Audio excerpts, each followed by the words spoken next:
Butler. Thank you, Mr. Deputy Speaker. And I know there's not a lot of time left to sum up today, but you may need to stop me when I'm getting close to time. But I want to thank and congratulate the member for Warrington South for securing this excellent debate today. If we look around the House, at the diversity around the House, you can see that there's lots of people who want to contribute into this debate. And I want to thank the Backbench Business Committee also for allowing this debate to take place. It is a shame that we haven't got enough time to really give this debate justice, and I think that's why we must ensure that next time it's in government time and it's secured in government time. And so, as my honourable friend from Warrington South had mentioned, the theme for today is mitigating and countering rising nationalist populism and extreme supremacist ideologies. And the thing is this, Mr. Deputy Speaker, that we all have to work harder if we're going to combat this. We have to work harder in terms of our actions and our words.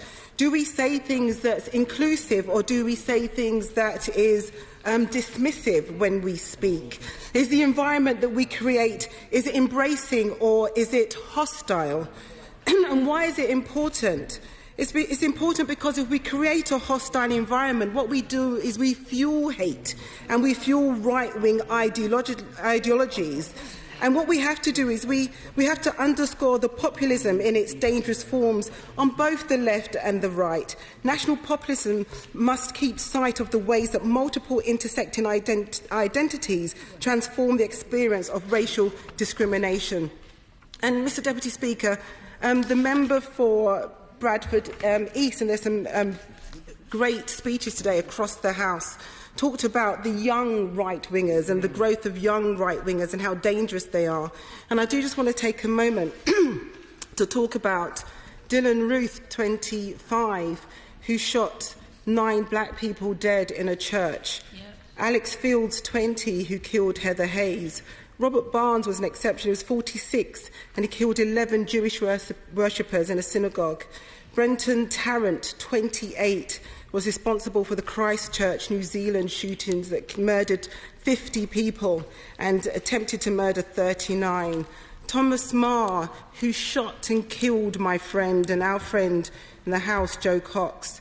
And Jack Renshaw, just 23, a convicted paedophile who tried to kill my friend Rosie Cooper, and Hope Not Hate saved her life. Yeah. And there's Jack Colson, 19, who's in prison for the threats made against the MP Luciana Berger.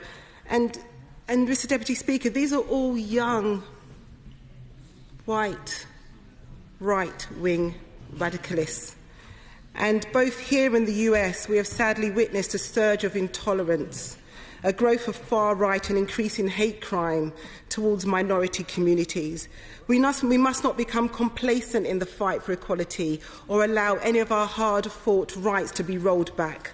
Almost every piece of progressive legislation in the UK was delivered by a Labour government, such as the Race Relations Act and the Human Rights Act.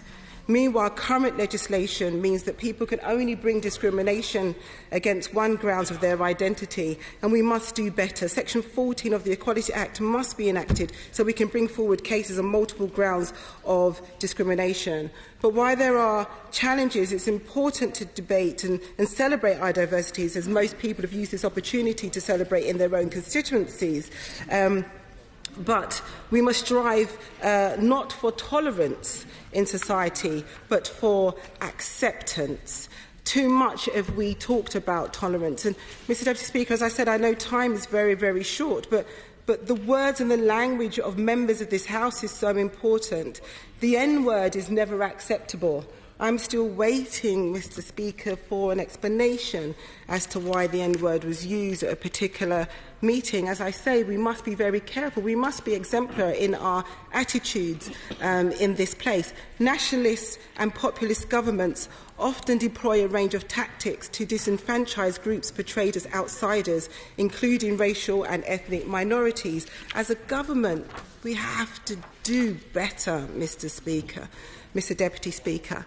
There are so many things that I'd like to mention, but I know that I have to take my seat. But I want to thank all members of the House for mentioning my constituent, Raheem Sterling, and the work that he's been doing in regards to calling out racism in football and in society. And what he's trying to do is raise to say, please, can we, when we talk about racism, when we talk about hate crimes, that we talk about it fairly. There's no point in the names that I read out being referred to as people with mental health illnesses and other people as terrorists. They're all terrorists. They're all evil, nasty people. Mr Deputy Speaker, I will end on this. I mean, the honourable member for Stirling quoted one of my favourite quotes for Martin Luther King about the interrelated structure of reality. But I'll end on something else that Martin Luther King had said. He said, "Injustice anywhere is a threat to justice everywhere."